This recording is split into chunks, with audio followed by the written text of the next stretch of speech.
రైతు సంక్షేమమే ప్రజా ప్రభుత్వ విధానం. రైతు భరోసా నిధులతో పండుగలా మారుతున్న వ్యవసాయం. తెలంగాణ సీఎం శ్రీ రేవంత్ రెడ్డి గారి అధినాయకత్వంలోని ప్రజా ప్రభుత్వం రైతు రాజ్యం అంటే ఏమిటో చేతల్లో చూపిస్తోంది.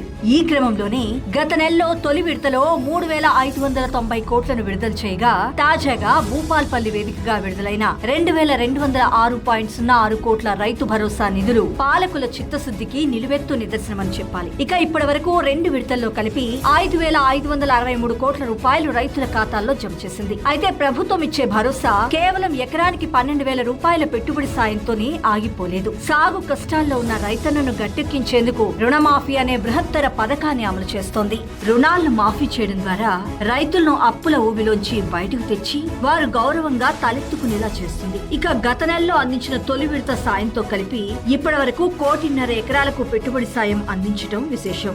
రైతులకు ప్రయోజనం చేకూర్చడమే లక్ష్యంగా సాగుతున్న ఈ ప్రయాణం గ్రామీణ ఆర్థిక వ్యవస్థను బలోపేతం చేయడమే కాక, సాగు పెట్టుబడి కోసం రైతులు అప్పుల పాలు కాకుండా రక్షణ కవచంగా నిలుస్తుంది. మరోవైపు మార్కెటింగ్ రంగంలోనూ విప్లవాత్మక మార్పులు తీసుకొచ్చింది. వరి పండించే రైతుకు అదనపు బలాన్నిస్తూ క్వింటాలకు 500 రూపాయల బోనస్ ను ప్రకటించిన ఏకైక రాష్ట్రం మన తెలంగాణ. దీనివల్ల రైతుకు గిట్టుబాటు ధరతో పాటు శ్రమకు తగ్గ ఫలితం దక్కుతుంది. ఉచిత విద్యుత్ సరఫరాను క్రమబద్ధీకరించడం, విత్తనాలు, ఎరువుల కొరత లేకుండా ముందస్తు ప్రణాళికలు రూపొందించడం ద్వారా సాగును ఒక పండుగలా మార్చింది. ప్రజా ప్రభుత్వంలో రైతుకు కావాల్సింది కేవలం సాయం మాత్రమే కాదు, ఆత్మగౌరవంతో కూడిన జీవనోపాధి అని సీఎం రేవంత్ రెడ్డి గారు నిరూపిస్తున్నారు. రైతు సంక్షేమం అనేది ప్రజా ప్రభుత్వానికి కేవలం ఒక నినాదం కాదు, అదొక పక్కా విధానం. అందుకే సాగు నుంచి మార్కెటింగ్ వరకు, విత్తనం నుంచి బోనస్ వరకు ప్రతి దశలోనూ రైతుకు చేదోడుగా ఉంటూ వ్యవసాయంలో విదేశీ పరిజ్ఞానాన్ని సైతం అందుబాటులోకి తీసుకువస్తుంది. ఈ నిధులు కేవలం ఆర్థిక సాయం మాత్రమే కాదు, తెలంగాణ